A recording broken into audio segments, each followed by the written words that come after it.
Hello నమస్తే, welcome to Kaiser news. నేను భాగ్య. బతుకు తెరువు కోసం పక్క రాష్ట్రం నుంచి మన రాష్ట్రానికి వస్తే వాళ్ళకి మిగిలింది ఏంటిదంటే మట్టి పిల్లల కింద రక్తపు ముద్దల్లాగా మిగలడం. ఈ విషయం మనందరికీ తెలిసిందే. గచ్చిబౌలిలోని అంజయ్ నగర్ లో 60 గజాల స్థలంలో 7 అంతస్తుల బిల్డింగ్ కడుతున్న సమయంలో అది కుప్పకూలిపోయిన విషయం మనందరికీ తెలిసిందే. సో ఇది కుప్పకూలిపోయిన తర్వాత ఒక ఇద్దరు చనిపోయిన తర్వాత అప్పుడు మన హైడ్రాకి కళ్ళు తెరుచుకుని ఎక్కడైతే అక్రమ కట్టడాలు ఉన్నాయో వాటిని కూల్చేస్తున్నామని చెప్పేసి ఈ రోజు స్టేట్మెంట్ ఇచ్చిందనమాట.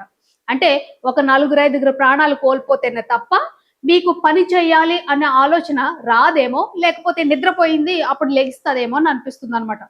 ఇదే విషయాన్ని దాదాపు 7 నెలల క్రితం కూడా మేము చెప్పాం. మరి ఇదే విషయాన్ని దాదాపు 8 నెలల క్రితం యూసఫ్గూడలోని ఎల్లారెడ్డిగూడలో ఒక 120 గజాల స్థలంలో 7 అంతస్తులు బిల్డింగ్ కడుతున్నారు అనే విషయం కూడా చెప్పామన్నమాట. ఇదే విషయం గురించి మేము సంబంధిత జిహెచ్ఎంసీ అధికారుల దగ్గరికి వెళ్తే వాళ్ళు ఎంత గౌరవంగా మాట్లాడారంటే, నిజంగా ఆ ప్లేస్ లో నేనుంటే సిచ్యువేషన్ వేరేలాగా ఉండేదన్నమాట. అధికారులకు చెప్పే సమాధానం మా వాళ్ళు కాబట్టి సైలెంట్ గా వచ్చేసారనమాట. ఇక్కడ కూడా ఏంటంటే కనీసం ఒక అంబులెన్స్ వెళ్ళడానికి సందు కూడా ఉండదు అక్కడ. అది ఫైర్ యాక్సిడెంట్ జరిగితే ఫైర్ వ్యాన్ వెళ్ళడం పక్కన పెడితే ఏంటంటే ఒక చిన్న అంబులెన్స్ వెళ్ళడానికి కూడా సందు ఖాళీ లేదు అక్కడ. అక్కడ 7 అంతస్తుల బిల్డింగ్ కట్టారు. మరి ఆ బిల్డింగ్ ని కూలగట్టే దమ్ము ధైర్యము ఇప్పుడు జిహెచ్ఎంసీ అధికారులకు కానీ, లేకపోతే ఈ రోజు స్టేట్మెంట్ ఇచ్చేసిన మన హైడ్రా కమిషనర్ రంగనాథ్ గారికి ఉందో లేదో చూడాలి. ఒక్కసారి ఆ డీటెయిల్స్ అనేవి మళ్ళీ చూద్దాం. 120 స్క్వేర్ యార్డ్స్ లో 7 ఫ్లోర్ల బిల్డింగ్ కట్టాడు ఒక బిల్డర్. ఇది కట్టినా సరే జిహెచ్ఎంసీ కార్పొరేటర్ గానీ జిహెచ్ఎంసీ అధికారులు గానీ నిద్రపోతున్నారా లేకపోతే అవినీతికి పాల్పడ్డారా? ఈ బిల్డర్ ఈ ఒక్కటే బిల్డింగ్ కాకుండా ఇంకొక పక్కనే 7 ఫ్లోర్స్ బిల్డింగ్ ఆల్రెడీ నేను కట్టాను. ఇది ఎక్కడో కాదు, సోమాజిగూడ డివిజన్ లో ఉండే ఎల్లారెడ్డిగూడలో. సిటీ నడిబొడ్డున ఇంత పెద్ద అక్రమాలకు పాల్పడుతున్నారు బిల్డర్లు, కార్పొరేటర్ అండ్ జిహెచ్ఎంసీ కలిసి. మనం వెళ్ళి కార్పొరేటర్ మేడం అడిగాం, సంగీత యాదవ్ గారిని, మేడం మీ డివిజన్ లో ఇంత పెద్ద బిల్డింగ్ ఎలా కట్టారు మీకు తెలియకుండా అని. మేడం చెప్పింది ఒకటే, నాకు తెలీదు, దీని గురించి ఐడియా లేదని చెప్పేసి. కానీ అదే జిహెచ్ఎంసీ డిప్యూటీ కమిషనర్ని కలిసి కంప్లైంట్ ఇస్తే వాళ్ళకు కూడా ఐడియా లేదు. కానీ వాళ్ళ ఆఫీస్లో ఒక మేడం ఏమంటారంటే, మేము ఆల్రెడీ ఒక 6 నెలల కింద నోటీస్ పంపించామని చెప్పి, కానీ ఇప్పటి వరకు డెమాలిషన్ లేదు, ఏం లేదు. కానీ ఆ బిల్డింగ్ కన్స్ట్రక్షన్ మాత్రం అలానే సాగుతుంది. ఇదే హైడ్రా పేద ప్రజలు చిన్న చిన్న గుడిసెలు వేసుకుంటే వచ్చి డెమాలిష్ చేస్తున్నారు. కానీ ఇలాంటి పెద్ద పెద్ద బిల్డర్లు కట్టే 7 ఫ్లోర్ల బిల్డింగ్లు, 10 ఫ్లోర్ల బిల్డింగ్లను మాత్రం టచ్ చేయరు. దీన్ని బట్టి క్లియర్గా అర్థమవుతుంది, హైడ్రా అనేది జస్ట్ రేవంత్ రెడ్డికి ఒక హైప్ ఇచ్చే మార్కెటింగ్ టూల్ మాత్రమే. కానీ యాక్చువల్ బిజినెస్ చేసిన ఇలాంటి బిల్డర్లను మాత్రం అసలు టచ్ చేయరు. కాంగ్రెస్ గవర్నమెంట్ కి ఎవరు అగేన్స్ట్ వెళ్ళినా వాళ్ళ ఇల్లులు, వాళ్ళ బిల్డింగ్లు మాత్రమే కూల్తాయి. ఇదే కాంగ్రెస్ గవర్నమెంట్ తో సంబంధం ఉన్న బిల్డర్లు, ప్రాజెక్టులకు మాత్రం ఎలాంటి ప్రాబ్లం ఉండదు. అదే నార్మల్ పబ్లిక్ ఒక చిన్న పెంట్ హౌస్ వేసుకున్నా సరే ఇదే కార్పొరేటర్ వచ్చేసి మొత్తం ఆపేస్తుంటారు. ఇదే జిహెచ్ఎంసీ అఫీషియల్స్ వచ్చి ఫైన్ వేస్తుంటారు. ఇవన్నీ అసలు ఏంటి? హైడ్రా వచ్చి ప్రజల కోసమా లేకపోతే రేవంత్ రెడ్డి గారి ఒక హైప్ ఇచ్చే మార్కెటింగ్ టూలా? రేవంత్ రెడ్డి గారు, యూ నీడ్ టు ఆన్సర్. ఇది మీ ఆదేశాల వల్ల జరిగిందా లేకపోతే అవినీతికి పాల్పడ్డ ఈ జిహెచ్ఎంసీ అధికారులు కానీ లోకల్ నేతల వల్ల ఇవన్నీ అవుతున్నాయా? తాటి చెట్టు కూడా ఇంత పొడుగ్గా తిన్నగా పెరగదేమో కానీ మన భాగ్యనగరంలో బిల్డింగ్లు మాత్రం ఆకాశాన్ని కౌగిలించుకుని ముద్దులు పెట్టిస్తున్నాయండి. అది కూడా ఎంత స్థలంలో అనుకున్నారు? జస్ట్ 120 గజాలు. ఆ 120 గజాల్లోనే 5 అంతస్తులో, 8 అంతస్తులో, 10 అంతస్తులో కూడా కట్టేస్తారు. 3 ఫీట్లు కూడా లేని ఎల్లారెడ్డిగూడ గల్లీలో ఒక అద్భుతం చోటు చేసుకుంది. 7 అంతస్తులు అంటే అది బిల్డింగ్ కాదు, సాక్షాత్తు గాలిలో వేలాడే అక్రమ ఐరావతం. మన అధికారులు కూడా తక్కువేం తినలేదండి బాబు. రక్తాన్ని చెమటగా మార్చి పైసా పైసా పోగేసి దేవుడా ఉండడానికి ఒక గూడు ఉంటే చాలు అనుకునే అమాయకమైన ప్రజలు. మన హైడ్రా రంగనాథ్ గారు పెద్ద సారైనా మధ్యలో ఉన్నవాళ్ళు, ఎందుకంటే కమిషనర్ అయ్యి ఎన్నో వీళ్ళ బ్రాంచెస్ ఇవి ఉంటాయి కదా, బ్రాంచెస్లో కూడా ఉంటారా? ఇవి ఆగాలి, ఇవి ఆగాలి. మీ జాబ్ మీరు చెయ్యండి. మీరు పబ్లిక్ జీవితాలతో ఆడుకోకండి. మీరు భూకంపం వచ్చినా, షార్ట్ సర్క్యూట్ అయినా అక్కడ చచ్చేది మీ తాతలు కాదు సార్, అమాయకమైన ప్రజలు. ఇప్పటికైనా మారండి రా బాబు. ఈ శవాల మీద పైసలు ఏర్పడడం మాత్రం ఆపండి. ఒకవేళ షార్ట్ సర్క్యూటో, ఫైర్ యాక్సిడెంటో అయితే ఒట్టి అక్కడ ఏమైనా అయితే వచ్చేసప్పుడు ముసలి కన్నీరు అరసరు, లేకపోతే మాలాంటి జర్నలిస్ట్ ఏమన్నా ఇట్లాంటి బయటికి తీసుకొని వస్తే మా మీద కక్ష కడతారు. మీరు గవర్నమెంట్తో మాట్లాడి ఎక్స్గ్రేషియా ఇప్పిస్తాను అంటే మనిషి ప్రాణాల కంటే ఎక్స్గ్రేషియా ముఖ్యమా మీకు? హలో, హాయ్, నమస్తే, నేను మీ దేవ్. అబ్బాబా, ఏం కట్టారండి బాబు. తాటి చెట్టు కూడా ఇంత పొడుగ్గా తిన్నగా పెరగదేమో కానీ మన భాగ్యనగరంలో బిల్డింగ్లు మాత్రం ఆకాశాన్ని కౌగిలించుకుని ముద్దులు పెట్టిస్తున్నాయండి. అది కూడా ఎంత స్థలంలో అనుకున్నారు? జస్ట్ 120 గజాలు. పోనీ అంతో ఎంతో జాలి తలిస్తే ఆ 120 గజాల్లోనే 5 అంతస్తులో, 8 అంతస్తులో, 10 అంతస్తులో కూడా కట్టేస్తారు. అబ్బే ఇది వాస్తు దోషం కాదు, అంతా అధికారుల జేబు వాస్తు. ఈ రోజు మన ప్రోగ్రాంలో అధికారులకి ఎంత ఇస్తే అడ్డగోలుగా కట్టుకోవచ్చు, గల్లీలో ముడ్డి తిప్పుకోవడానికి చోటు లేకపోయినా గాల్లో మేడలు ఎలా కట్టాలో నేర్చుకుందాం. అంటే గాల్లో మేడలు కట్టొచ్చు, అధికారులను మేనేజ్ చెయ్యొచ్చు, వాళ్ళు మన దగ్గరికి మళ్ళీ రాకుండా చూడొచ్చు. ఇట్లాంటి ఎన్నో మన క్లాసెస్ ఉంటాయి కదా, కొన్ని ర్యాపిడ్ క్లాసెస్, అట్లాంటి క్రాష్ కోర్సులు, అట్లాంటివి మనం ఒకసారి తెలుసుకుందాం ఏ రకంగా చేయొచ్చు అనేది. మనం ఇప్పుడు ఫస్ట్ సీన్ కట్ చేస్తే కనుక చూడండి, 3 ఫీట్లు కూడా లేని ఎల్లారెడ్డి కూడా గల్లీలో ఒక అద్భుతం చోటు చేసుకుంది. 7 అంతస్తులు అంటే అది బిల్డింగ్ కాదు, సాక్షాత్తు గాలిలో వేలాడే అక్రమ ఐరావతం. ఎవడో పుణ్యాత్ముడు కంప్లైంట్ ఇచ్చాడట, మన అధికారులు కూడా తక్కువేం తినలేదండి బాబు, వెళ్ళారు గంభీరంగా ఒక పెద్ద బ్యానర్ కట్టారు, ఈ బిల్డింగ్ సీజ్ చేయబడినది అని చెప్పి. అబ్బో, అది చూడగానే నా ఇల్లాలు కొత్త చీర కట్టుకున్నంత ముచ్చటేసిందండి. కట్ చేస్తే వారం తిరగకుండానే బ్యానర్ మాయం. అంటే బ్యానర్ మాయమైపోయింది, ఏదో గాలికి పడిపోలేదు అనుకోండి. మళ్ళీ తర్వాత చూస్తే డే టైంలో యథావిధిగా సాఫీగా ఉంది, రాత్రిళ్ళు మాత్రం వీళ్ళ దందా స్టార్ట్ అయింది. అంటే అందరు ఓన్లీ నైట్స్, అంటే పెయింటింగ్స్ కానివ్వండి, ఈ పనులన్నీ చేసుకుంటున్నారు. ఆ బిల్డర్ గాడు కొత్త పెళ్లి కూతురికి ముస్తాబు చేసినట్టు మళ్ళీ సున్నాలు కొట్టి ముస్తాబు చేశాడు.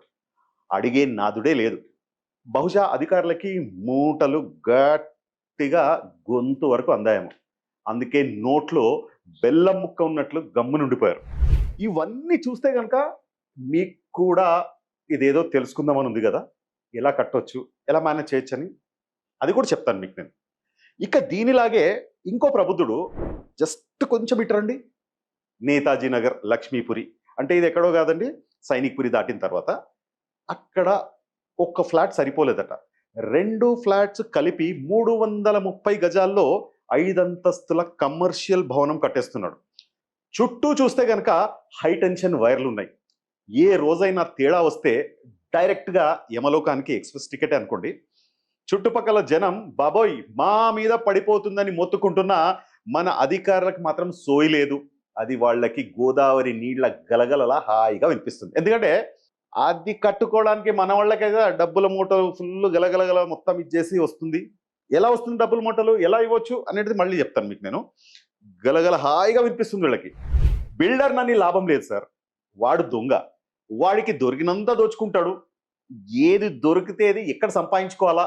ఇప్పుడు ఈ ప్రబుద్ధుడు ఏం చేస్తున్నాడు, మెయిన్ రోడ్డు అంటే హై టెన్షన్ రోడ్ అంటారు, అక్కడ జస్ట్ ఆ బిల్డింగ్కి ఏదైతే కట్టినాడో ఆ బిల్డింగ్కి పక్కనే మనకి పెద్ద హై టెన్షన్ జంక్షన్ ఉంది. వాడు 5 అంతస్తుల అక్కడ ఏదో కొన్ని రూల్స్ ఏడ్చి ఉంటాయి. ఆ రూల్స్ జిహెచ్ఎంసీ వాడు వీడికి చెప్పాలా, వీడి దాన్ని పాటించాలా, ఇదంతా తలకాయ నొప్పి కదా. ఏదో ఆ ముట్ట తీసి మూట ఇచ్చేస్తుండు, మూట ఇచ్చేస్తే వాళ్ళు అదేదో మన 3 కోతులు ఉంటాయి కదా, చెడు చూడకు, చెడు మాట్లాడకు, చెడు వినకు, ఆ టైంలో మంచి చూడకు, మంచి మాట్లాడకు, మంచి వినకు, ఈ టైప్లో మన జిహెచ్ఎంసీ వాళ్ళు ప్రవర్తిస్తున్నారు అనుకోండి. ఒక్కటి ఏంటంటే వాడు దొరికినంత దోచుకుంటుండు. వాడే కాదు, బిల్డరే కాదు, దొరికినంత దోచుకోవడంలో మనోళ్ళు కూడా సమర్థులే, దిట్టలే. ఎందుకంటే లంచాలు ఇస్తున్నాడు, అమ్ముకుంటున్నాడు. మరి ఇదంతా అవుతుంది, లాస్ ఎవరికి, చచ్చేది ఎవరు? ఇది ఆలోచించింది ఎవరా? ఆలోచించలేదు. రక్తాన్ని చెమటగా మార్చి పైసా పైసా పోగేసి దేవుడా ఉండడానికి ఒక గూడుంటే చాలు అనుకునే అమాయకమైన ప్రజలు. మీరు కొనుక్కునేది ఇల్లు కాదురా అయ్యా, సాక్షాత్తు మీ మెడకు మీరే బిగించుకుంటున్న యమపాశం అని వీళ్ళకి ఎప్పటికీ తెలుస్తుందో ఏమో. ఇక మన పెద్ద సార్, మన హైడ్రా రంగనాథ్ గారు, ఈయన గురించి కూడా కొంచెం, ఎందుకంటే పెద్ద సార్ ఆయనకు తెలీదా మధ్యలో ఉన్నవాళ్ళు, ఎందుకంటే కమిషనర్ అయ్యి ఎన్నో వీళ్ళ బ్రాంచెస్ ఇవి ఉంటాయి కదా, బ్రాంచెస్లో కూడా ఉంటారు మంది. సో ఇక రంగనాథ్ సార్, సారీ, ఇక హైడ్రా సారు రంగనాథ్ గారు సార్ వినిపిస్తుందా? లోపల దాకా ఏమన్నా సెగ తగులుతుందా మీకు? ఏమండి, చెరువుల దగ్గర చిన్న చిన్న షెడ్లు కనిపిస్తే చాలు మీ జేసీబీలు జుట్టు పీక్కొని మరీ వచ్చేస్తాయి డెమాలిష్ చేయడానికి. కరెక్ట్ కదా సార్? మీరు చేస్తుంది 100% రైట్. మరి అక్కడ చేస్తుంది రైట్ అయితే ఇక్కడ చేయరా మీరు? ఇది ఇల్లీగల్ కదా? లీగలేనా?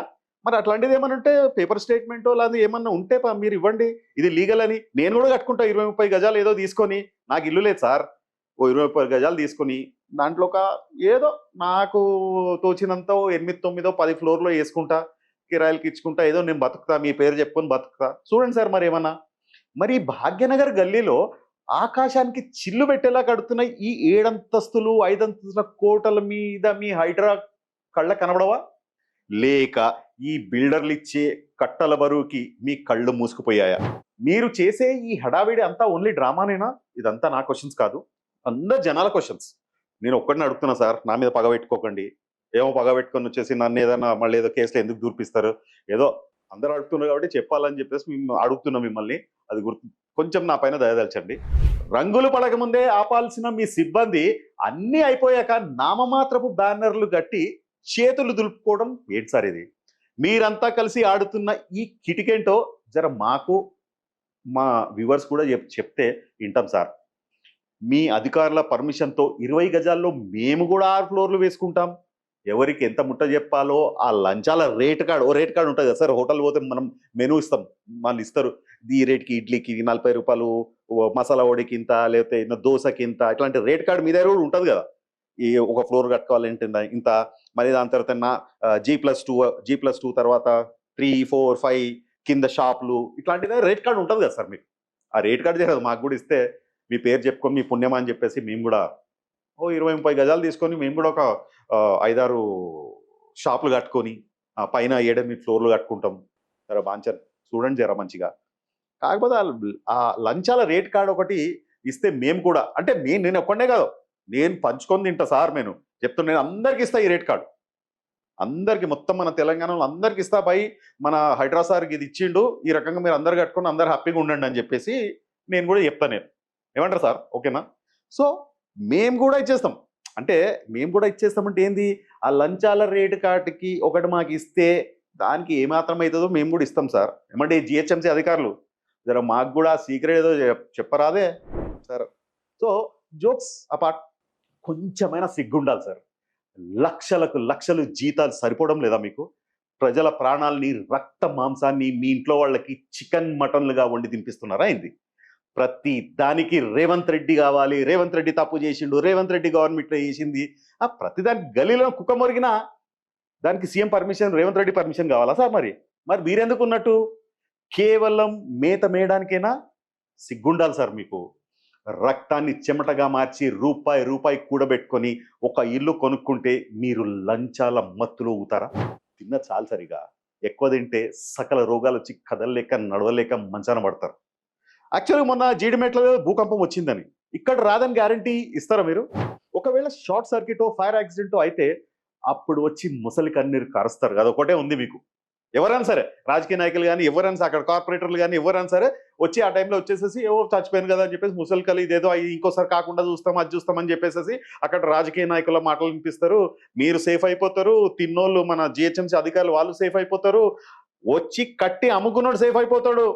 ఎవరైతే డబ్బులు ఇచ్చి మామూలు ప్రజానికం వచ్చి కొంటారో వాళ్ళే కదా సార్ లాసు, వాళ్ళు చేస్తారు. అంటే అక్కడ ఎట్లా అని చెప్పేసి మీరు అనుకుంటారని చెప్తా చూడండి. ఆ బిల్డింగ్ కి ఆనుకొని ఇక్కడ ఒక బిల్డింగ్, ఇక్కడ ఒక బిల్డింగ్, అన్ని మొత్తం అన్ని ముడ్లు ఆనుకొని ఉన్నాయి. పోనీ రేపటి రోజున ఏమైనా ఫైర్ యాక్సిడెంట్ అయితే ఒక ఫైర్ ఇంజిన్ కూడా లోపడిపోతుంది సార్. అలా 3 ఫీట్లున్నర ప్లేస్ ఉంది, అది కనిపిస్తలేదా మీకు? పోనీ అక్కడ ఏదైనా ఏదైనా అక్కడ ఉన్న దాంట్లో ఏదైనా ఫైర్ యాక్సిడెంట్ జరిగింది అనుకుందాము. ఫైర్ యాక్సిడెంట్ జరిగితే అదేమో బ్లాస్ట్ అయ్యి, సిలిండర్ బ్లాస్ట్ అయ్యి ఆ ఇంటి మీద పడ్డాము, ఈ ఇంటి మీద పడ్డాము, అక్కడ పైనుంచి జనాల కింద దిగలేక పైనుంచి దూకడము, అంటే ఒక చిన్నది ఏమైనా అయితే ఎన్ని ఇండ్ల వాళ్ళు అక్కడ శవాల గుట్టలు లేస్తాయి సార్. అది అర్థం చేసుకుంటలేరు మీరు. ఆ పైసలు తినడం మానేయండి, చెయ్యండి, మీ జాబులు చేయండి ఫస్ట్. అది మర్చిపోయారు మీరు. ఒట్టి అక్కడ ఏమైనా అయితే వచ్చేసప్పుడు ముసలి కన్నీరు అరసరు, లేకపోతే మాలాంటి జర్నలిస్ట్ ఏమన్నా ఇట్లాంటి బయటికి తీసుకొని వస్తే మా మీద కక్ష కడతారు మీరు. అంతే కదా, మా మీద కక్ష కడతారు. లేదంటే అదని మా మనబోలు దెబ్బతిన్నాయని చెప్పేసి కేసులు వేస్తారు.